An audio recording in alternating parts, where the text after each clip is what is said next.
Alright, welcome back, my beautiful people. I know I miss being on YouTube, and I know in the end of the day, maybe YouTube doesn't miss me too much, but I really do miss making YouTube videos, and I'm sorry I haven't got the inspiration or even the time really to get into making better YouTube videos or videos in general, to at least keep you guys up to date of what's been going on and why I kind of just stopped. So things got obviously life is life. You know, you make the best of what comes your way. So with saying that, I don't want to bore you with things that have happened, but I'm back and we have a lot to catch up on.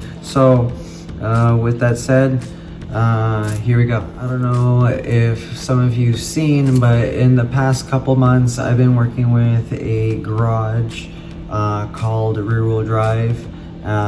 They specialize in Miatas, and just obviously it's in the name.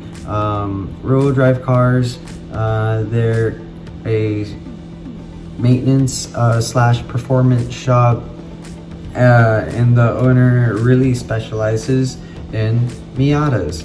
As most of you seen on my Instagram, if I'm not posting mini four-wheel drive stuff, I post a lot of Miata content too. And with this business I have, I always think of advertisement. And so when I bought this Miata, I wanted to make it nice, do it up, and banner it with Keep It Level, so when I go out and about, I can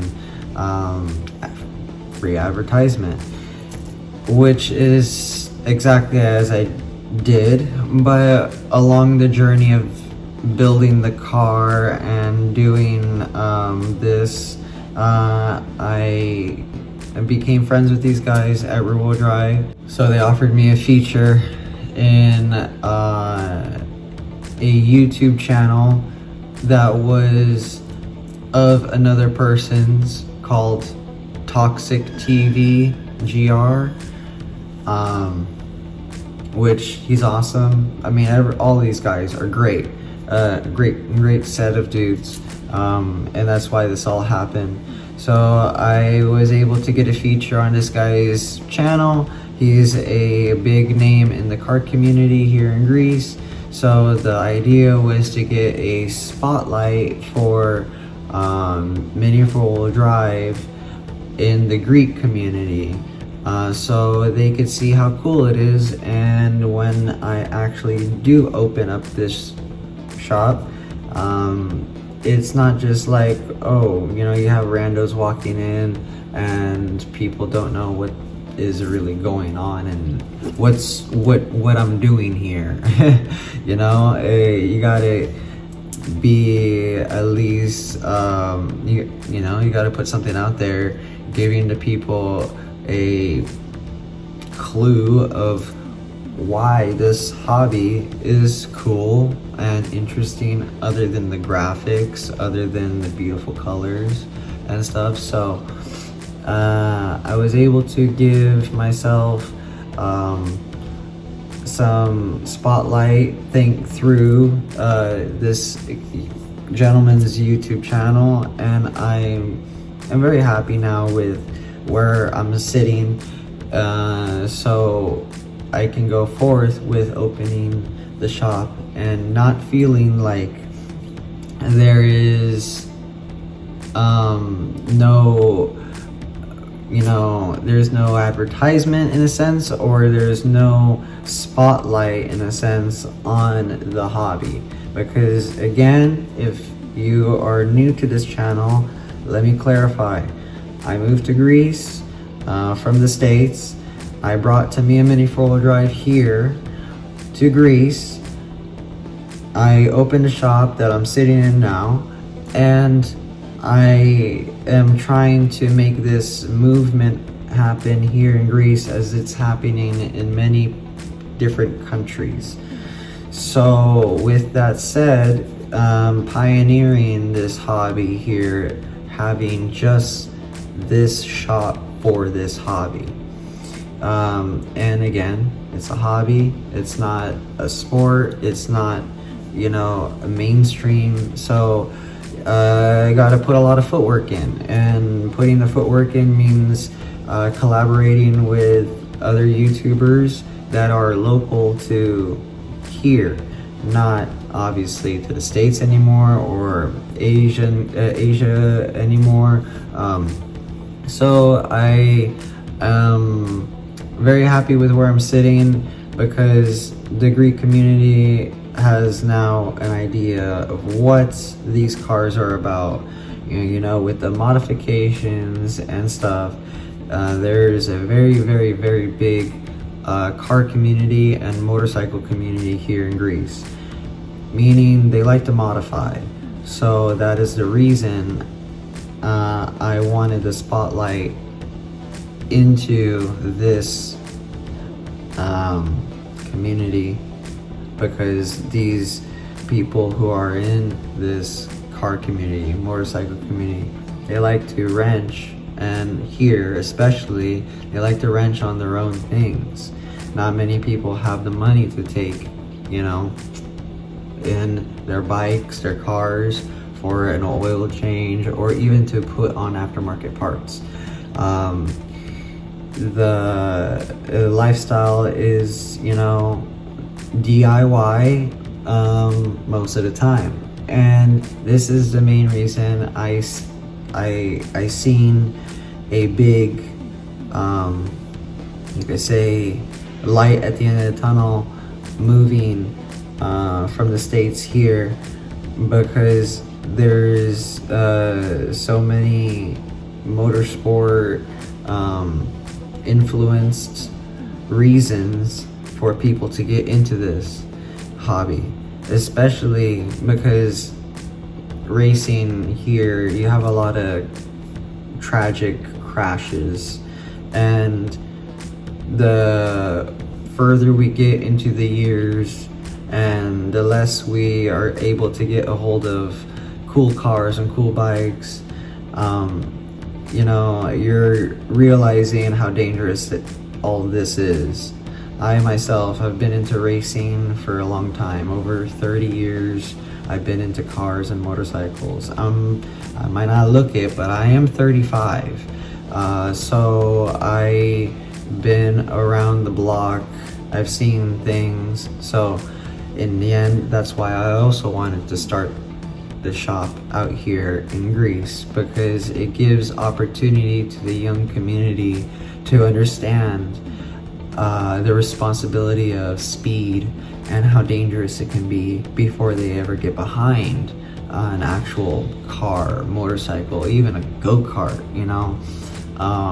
So with these cars, they go quite, when I say these cars, the mini four drives, you know, they go pretty fast.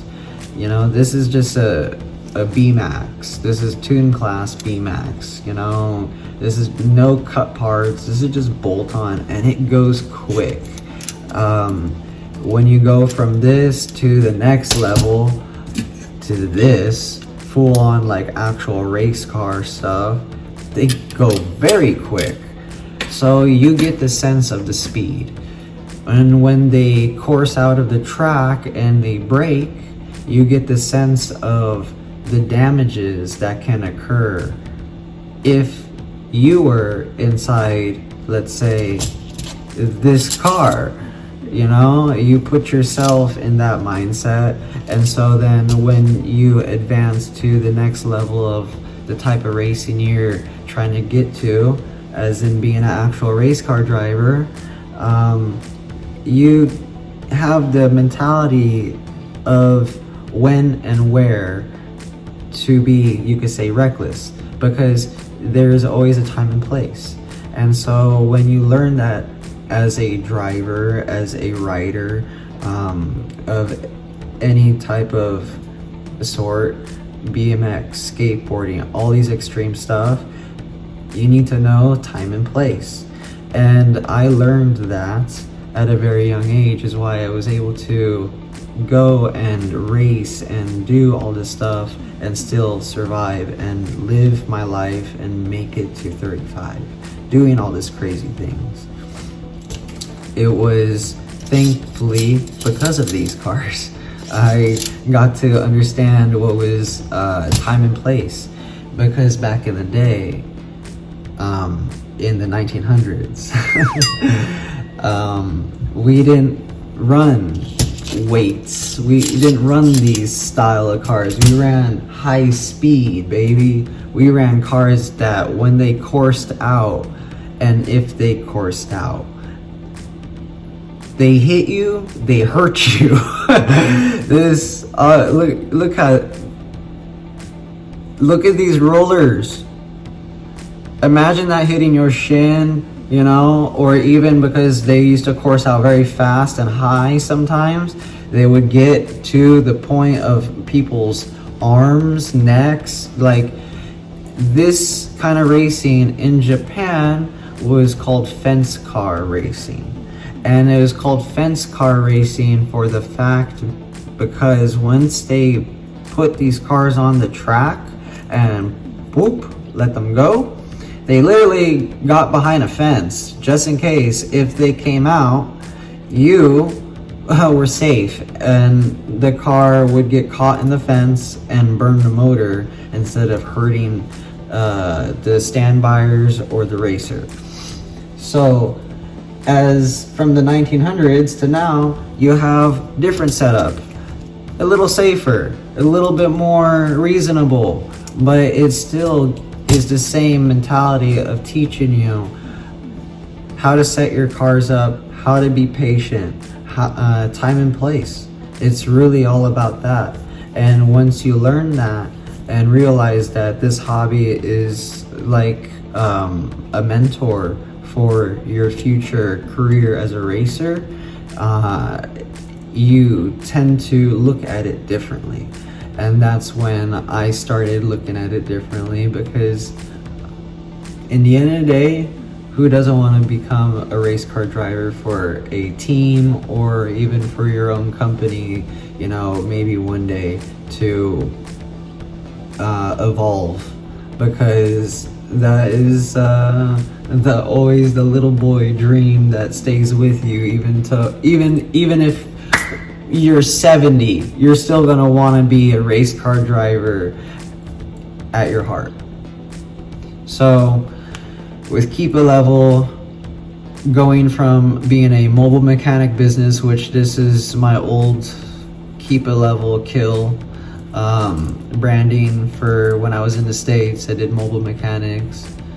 I evolved it from a mobile mechanic business to now a hobby store that does this for the fact of, again, giving opportunity to the youth and living out a dream that not many were offered to be able to live out. So I'm running with it, trying my best, and I'm sorry again for not posting as much as I should and have been, but sometimes burnout is real, and I'm trying my best over here. So sorry about the long spiel. Thank you for watching and tuning in on this video. This is just an update video of why I haven't posted on YouTube much and what's been going on. I am getting back into building more and more.